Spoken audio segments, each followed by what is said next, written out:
However, it's been a journey where today we feel that we're culminating in our next step of what we started off about 4 years ago.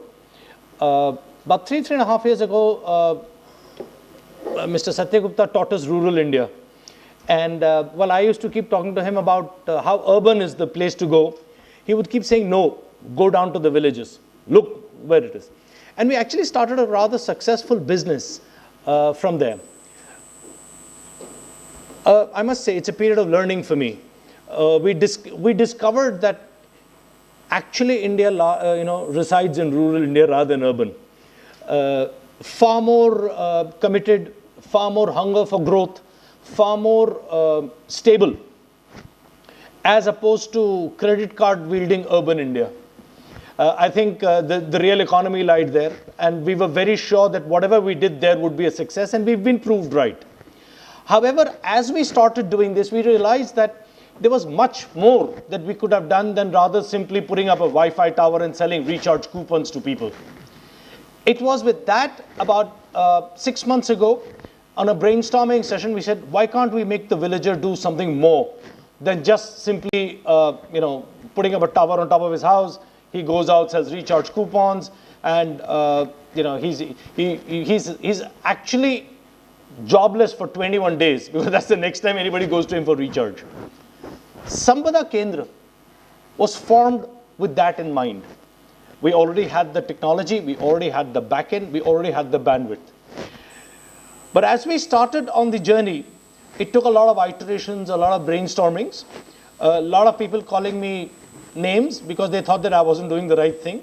But I think here people like Hari, Anshu, who've been with me now since the day I started my work, had rightly or wrongly undying faith in what I was doing. Having said that, Sambaddha Kendra or Sambaddha in Sanskrit means connectivity. And we realized that we wanted to create connectivity centers into rural India, which brought it to mainstream. You'd be surprised. We are a nation of an e-commerce story. And even then, they don't deliver in rural India.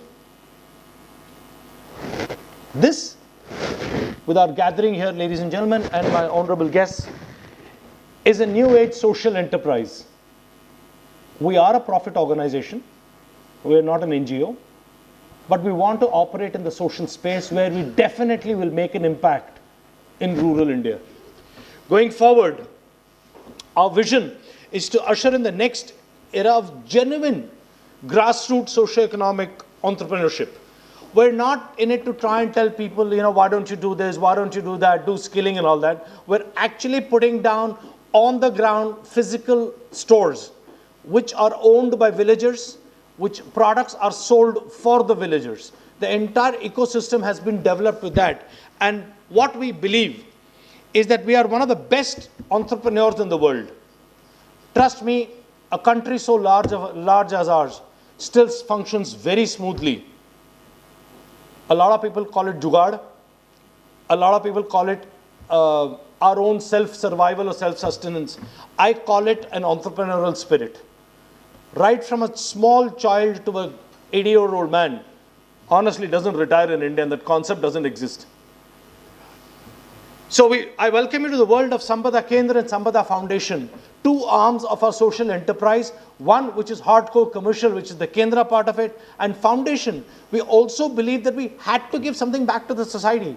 So why not, there are a lot of arguments which said, like, okay, let's make some money first and then we'll do it. I said, no, we'll start that on day one.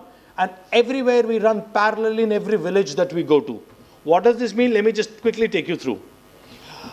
Our Sambaddha Kendra essentially is a last mile connectivity. We'll at least have one Kendra in each village. It'll be a locally owned franchise. We have also gotten local NGO partners who actually will help us also socially identify these people who we believe have the potential to actually run an enterprise. Although the investments are a little large, but we are subsidizing it to a very large extent, and we also are looking at partners who will actually co-fund along with us to these local villagers. They have their skin in the game, but then we're trying to make it as easy as possible. Of course, our public Wi-Fi hotspots, we wish to digitize each village, and each of these Kendras will have multiple service offerings. What will these offerings include? They'll include internet.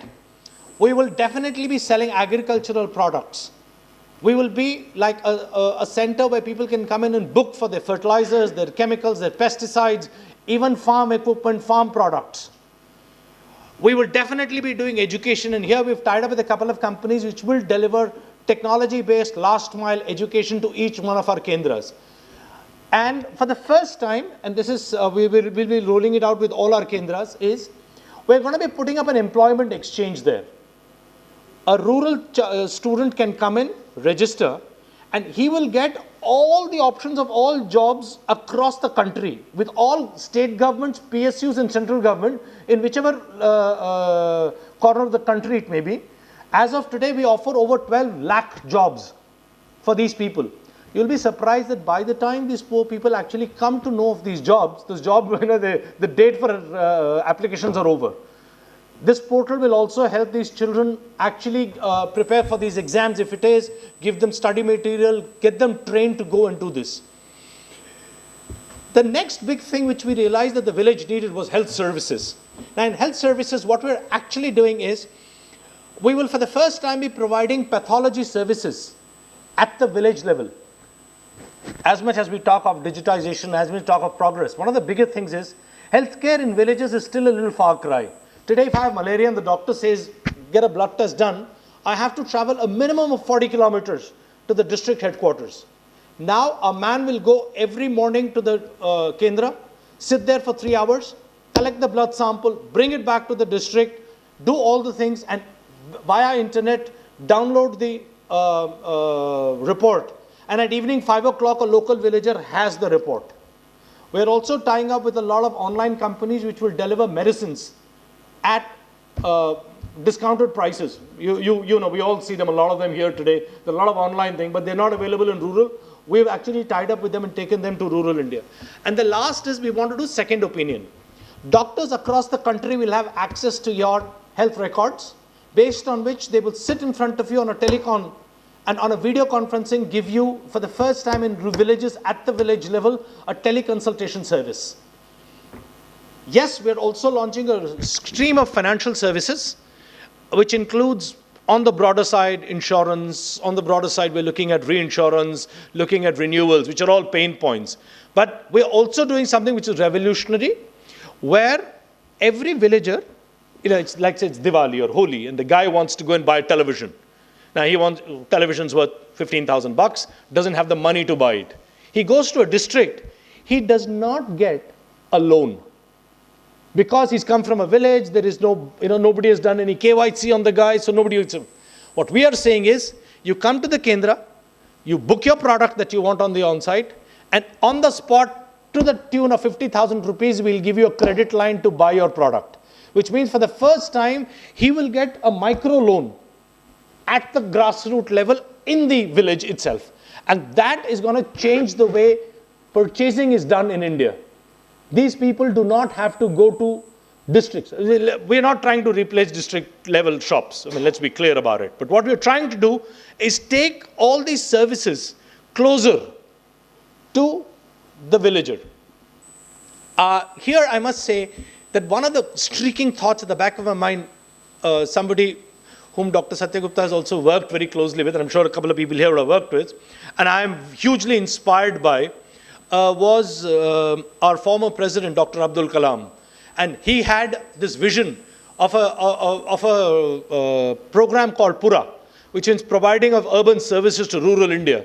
And that's essentially what this Kendra is doing. Of course, in a much more different format. He was looking at more like the government services, and we're doing all of it in terms of private. What we're trying to do is, we're trying to get all the private services that people need in the villages across there. And lastly, daily consumption products. Why should they not order their soaps and their detergents and their cloths and their mobile phones and their accessories online? We'll deliver it to their house because we will become the stocking point at the final thing. That, in a very brief, is what the Kendra does. We work on a 4E philosophy there. We give empowerment, we give entrepreneurship, we're giving employment, and we're giving equality. A lot of people are asking, the employment being the big thing. Just imagine if all my villagers can actually go out armed with an app on their phone, and they can actually sell insurances, they can actually sell financial products. Nobody needs to come to the Kendra. But the Kendra typically will cover about 10 square kilometers, would have 3-4 villages, would have a population of about 2,500 families. Why can't they do that? And that's possible today, and that's what they were doing. We're going to be training these people and making them self-entrepreneurs, or in some cases even offer employment. Each Kendra, for example, will employ about 3 to 4 people. That's the kind of basic we need. So, and these are all people who will be from the local village itself. These will not be outsiders. And then, of course, in each district, there will be a district office that we'll put, and then we'll have a state office. So the entire infrastructure is going to be put from people from that local village, district, or state. We're extending these cornerstones of Sambaddha Kendra for a new age developed India.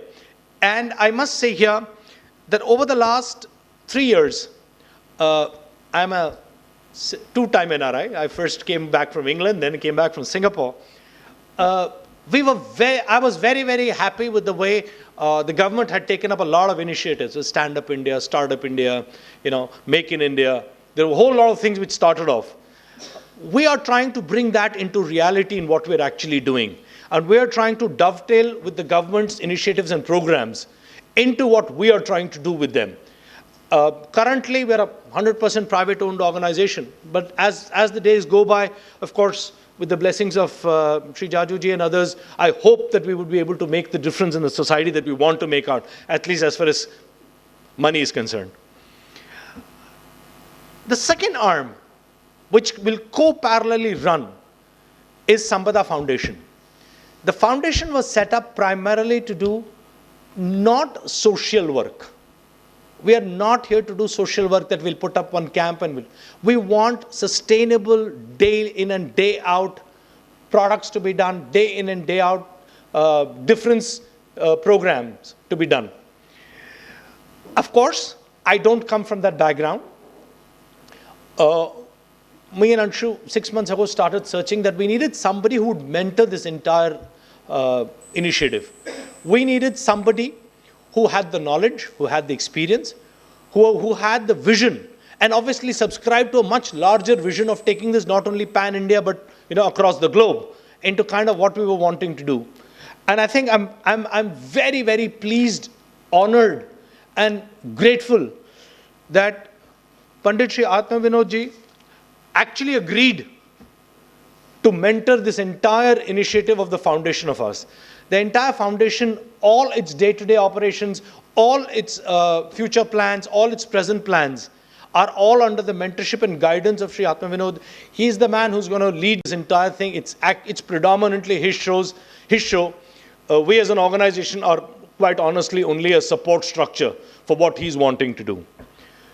So what do we mean by connect? One of the biggest challenges which we realize in rural India, and quite honestly, when I've been discussing this with urban India also suffers from the same problem, is that none of us are connected to our souls. We are so detached from who we are. We mechanically keep doing things without realizing that why we are doing it. And should we really be doing it? And a stage comes where we all turn around and say, okay, this is like kind of self-understanding. This is not happening. This is not happening. This is not happening. I must say I have attended Guruji's few sessions and I was amazed. I'm normally a bratish kind of a guy. I can't stay at a particular place for too long. My mind keeps wandering all over. You may call it daydreaming or hallucination, whichever way. I mean, I will allow you to use your own vocabulary. But he's the first man who actually put me to sleep on a sofa. He said, just meditate with me. 10 minutes later, I was snoring. And this never happened to me in my life. And I actually got up from that place and I said, the first thing I told him, I said, the world needs to see this. I am generally not somebody who would believe hearsay till the time I don't experience. There are a lot of friends here who would vouch for me for that I have this habit of fingering everything and saying, okay, is this for real? Trust me, I've never seen anything like this. And I'm somebody who's a living example of the change that it has brought into my own life. We want to cultivate people to get into and educate them. Now, here, I was not willing to, open a school. I don't think we are teachers, and neither are we educationists for us to, I mean, honestly, I would have done a damn bad job about it. Secondly, let's look at all our children.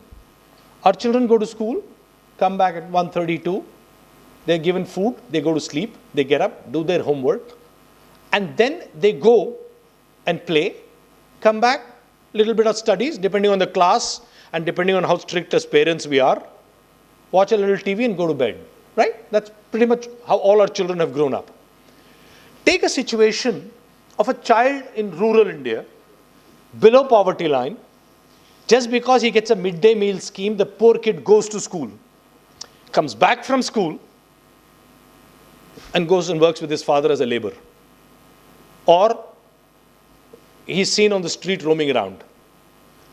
That is where we wanted to make a difference, for which I'm very, very proud to present to you a man who's already done it with his own resources, with his own, I would say, vision.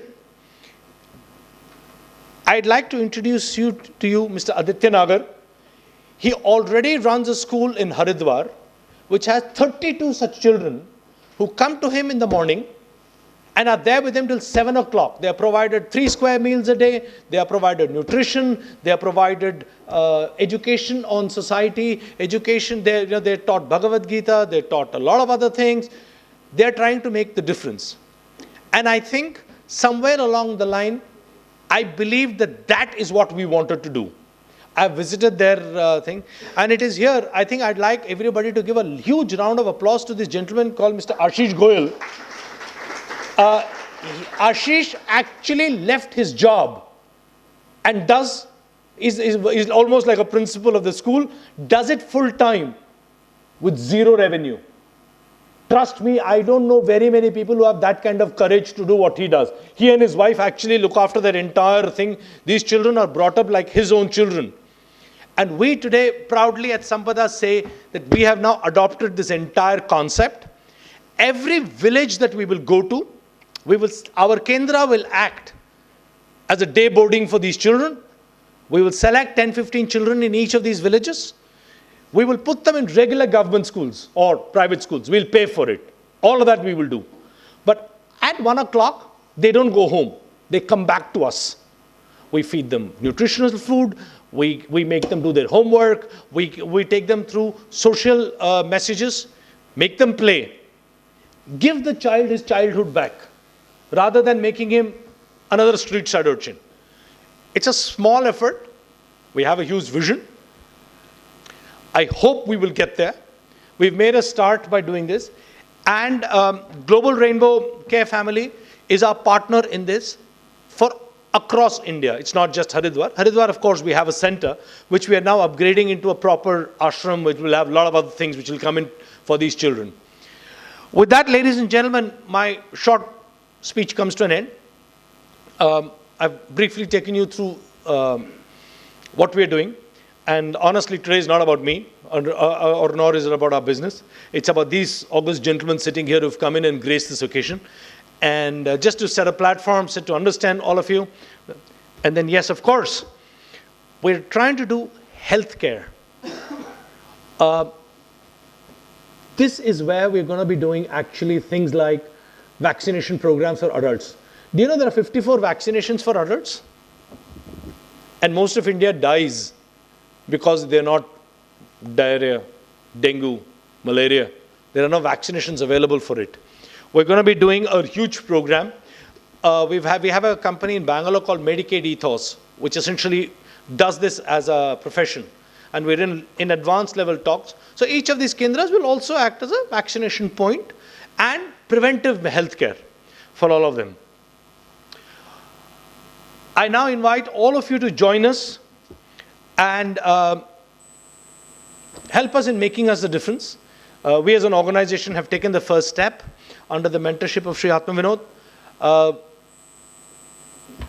I shamelessly say, please donate to the cause. It is also, well, we also have a donation box outside, by the way. I think some of you have already put in money. Because as we go forward, We also would like to model a few residential schools. I have Mr. Yadav here, who already runs a very large school outside for orphans outside Vijayawada. And it's a model site. I've not been there, but I've had enough of background on it. And I think that's something that we would like to emulate, of course, in partnership with them. Sambaddha Foundation is essentially going to be a platform for providing assistance to where it is actually needed. And today, for us, we believe that it is needed in rural India. So I think that's the place where we're going to be. Thank you so much for coming today. It's indeed an honor and pleasure having you all over. Thank you so much.